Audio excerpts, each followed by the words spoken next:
जय श्री श्याम। मेरे YouTube channel astro पंडित विनोद कुमार शर्मा में आपका स्वागत है। अधिक मास की कथा में पार्ट 5 में आपको 9वें और 10वें अध्याय की कथा सुनाई जाएगी। 8वें अध्याय तक की कथा मैंने आपको सुनाई, जिसमें मेधावी ऋषि की मृत्यु हो गई। तो वहाँ पर उपस्थित ऋषियों ने उनको उनकी अंत्येष्टि क्रिया करी और मेधावी ऋषि की कन्या ने धैर्य धारण करके यथाशक्ति खर्च करके अपने पिता की और्ध्वदैहिक क्रिया करी। इसके आगे अब 9वां अध्याय में सूत जी कहने लगे कि इसके बाद नारद जी विस्मय युक्त हो मेधावी ऋषि की कन्या का वृत्तांत पूछने लगे। नारद जी ने पूछा कि हे प्रभु, फिर उस ऋषि कन्या ने वन में क्या किया? क्या किसी ऋषि ने उसके साथ विवाह किया? तब नारायण भगवान कहने लगे कि इस कन्या ने दुख के साथ अपने पिता का स्मरण करते हुए वहाँ आश्रम में रहकर कुछ काल व्यतीत किया। भाग्यवश एक दिन उस वन में अपनी इच्छा से विचरण करते हुए महाकोप वाले दुर्वासा मुनि वहाँ आ गए। आश्रम में मुनि को आता हुआ देखकर शोक सागर में डूबी हुई उस कन्या ने उठकर धीरज धारण करके मुनि के चरणों में नमस्कार किया। नमस्कार करके मुनि को अपने आश्रम में लाई। अर्घपाद्य और वन के नाना प्रकार के फलों से आदर करके मुनि का पूजन किया। फिर मुनि कन्या ने आदर से कहा कि हे मुने, आपको नमस्कार है। मुझ दुर्भाग्नि के आश्रम में आपका कैसे आना हुआ?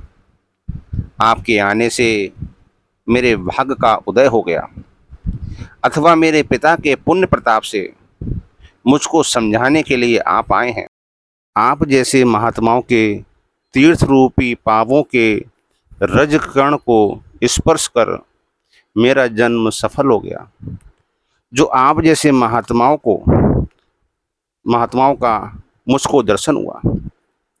इस प्रकार कहकर यह कन्या उनके आगे चुपचाप होकर बैठ गई।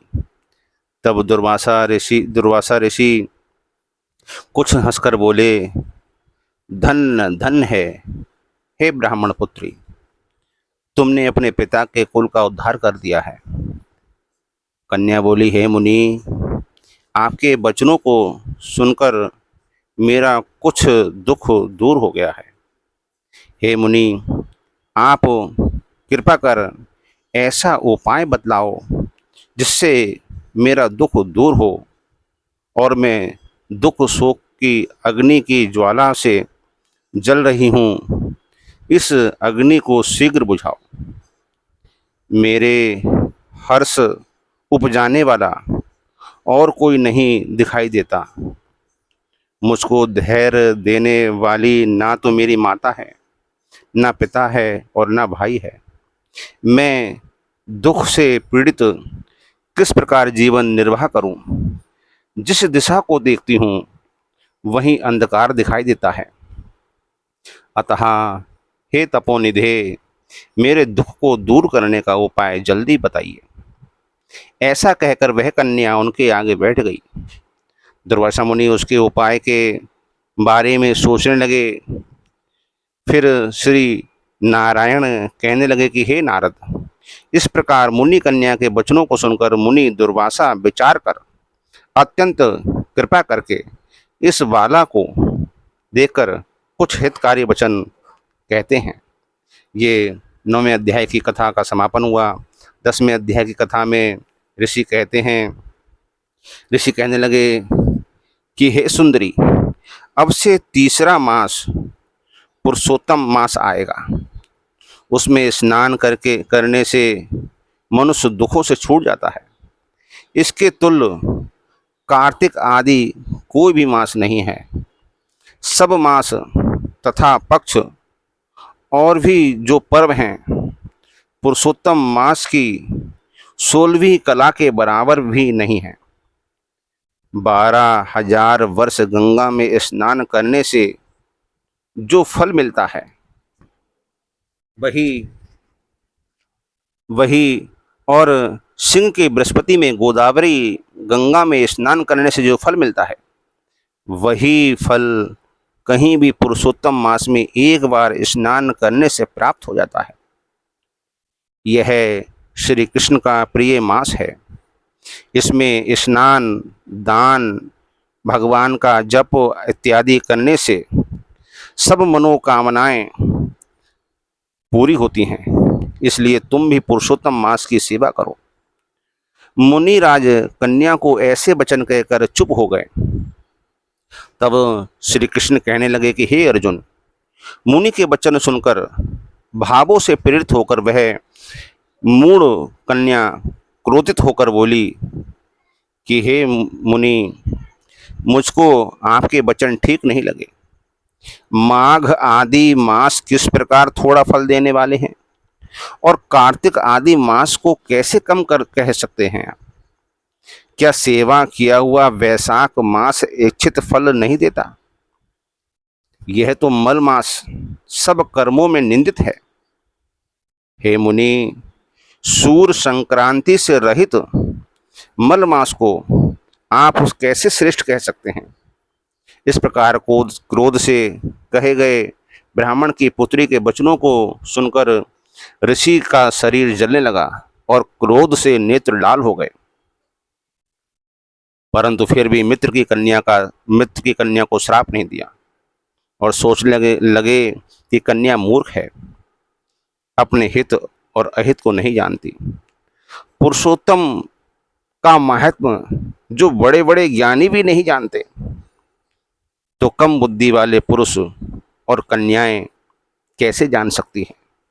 और यह बिना पिता की कन्या दुख रूपी अग्नि से सुलगती हुई मेरे अत्यंत उग्र श्राप को कैसे सहन कर सकेगी? ऐसे उत्पन्न हुए क्रोध को दूर करते हुए स्वस्थ होकर ऋषि व्याकुल कन्या से कहने लगे कि तू दुखी और नादान है, इसलिए तेरे पर मेरा कुछ भी क्रोध नहीं है। जैसा तेरे निर्भाग्य मन में हो वैसा ही कर, और भी कुछ होने वाला है सो सुन। मैं कहता हूँ, तूने जो पुरुषोत्तम मास का अनादर किया है, इसका फल इस जन्म या अगले जन्म में अवश्य होना चाहिए। क्योंकि तेरा पिता मेरा मित्र था, इसलिए तुझको श्राप नहीं देता हूँ। तू बालक है और अपने शुभ और अशुभ को नहीं पहचानती। तेरा कल्याण हो, मैं तो नारायण की सेवा में जाता हूँ। श्री कृष्ण जी कहने लगे कि ऐसा कहकर वे महाक्रोधी तपस्वी मुनि झटपट वहां से चले गए और उसी क्षण वह कन्या पुरुषोत्तम के प्रभाव से कांतिहीन हो गई और अपने मन में विचार करने लगी कि तत्काल फल देने वाले पार्वती पति श्री शंकर की आराधना करूंगी। ऐसा निश्चय करके अपने आश्रम में जाकर वह कठिन तप करने की इच्छा करने लगी।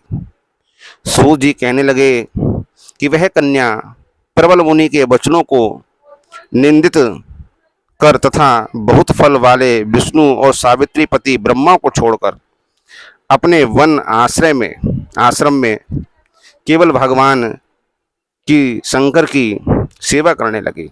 इस प्रकार पुरुषोत्तम मास की कथा का ये 10वां अध्याय समाप्त हुआ। धन्यवाद।